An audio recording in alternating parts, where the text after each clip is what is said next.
Quinnen, what do you make of the way the defensive line played last week, and what really clicked for you guys?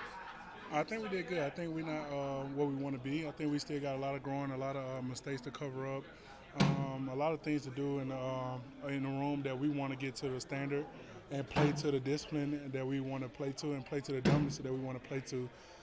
So just keep getting better every single day is our biggest goal. Our biggest thing is stack days. Never get complacent. Never get relaxed. Always got something to work on. Always got something to be good in. So. All right, but if you pressure a quarterback on 60% of his dropbacks, what is the standard if that's not it? How high does it go for you guys?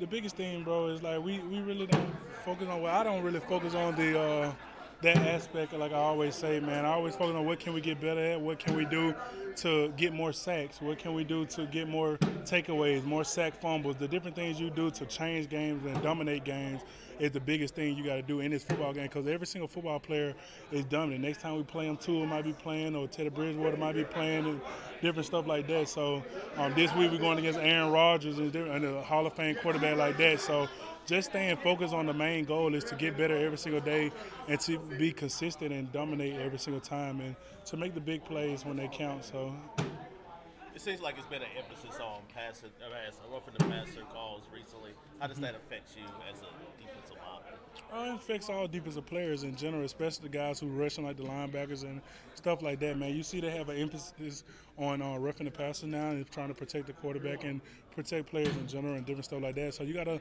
abide by the rules. I feel like sometimes you got calls like Chris Jones or calls like Grady Jarrett where like nothing was happening, but the call was still called. But big thing that Coach Saban always taught me was play the next play. Like you're gonna hit adversity in games, you're gonna hit things that you feel like that was wrong, but it's a call. So at the end of the day, you got to play the next play and finish the game dominant. So what did you think about when you saw those calls being made, especially the Chris Jones play? When I saw the calls, I was like, oh man, like they making an emphasis on. So going against a guy like Aaron Rodgers who going to get those calls sometimes like that, you got to just be aware and different stuff on how you sack the quarterback, how you hit the quarterback, how you try to affect the quarterback in those ways. So.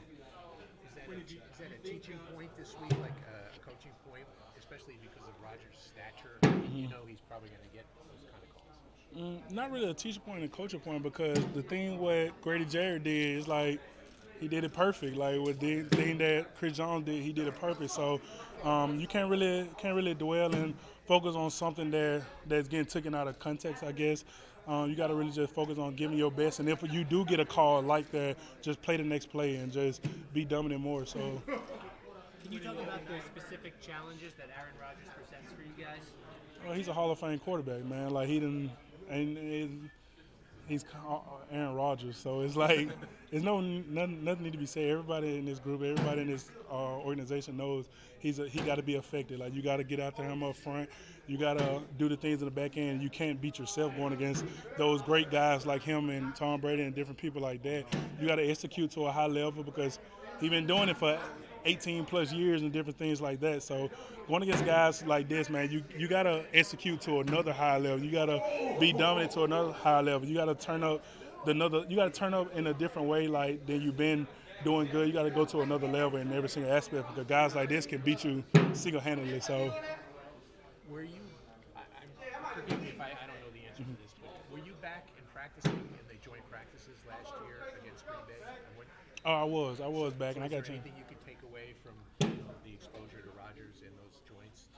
A lot, man. But joint practice is joint practice. It's not like a real game or real life game planning and different stuff like that. You're just trying to get better, going against a different team and compete at a high level and different stuff like that. But I am gonna go watch some of the one-on-ones that happened during joint practice and some of the different things that happen because they have the same old line that we faced in joint practice last year. But when it comes down to game planning and different stuff like that, nah, not really. So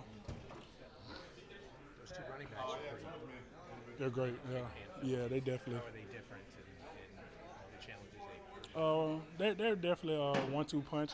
They got a great running back in 33, Aaron Jones, and a great running back in 28, big power back. So going against two great running backs, similar to Cleveland, have a great duo, and different teams we've played before have a great duos. You got to stop the run first, and then you got to deal with Aaron Rodgers. So that's the biggest thing. So. Speaking of stopping the run, y'all gave up over 130 yards on rushing last week. So how do you get that cleaned up when you're facing two top running backs like that? Just going back to executing and trying to dominate every single play, man. Trying to do the things you can do every single play to give your best ability in those running aspects and stuff like that. So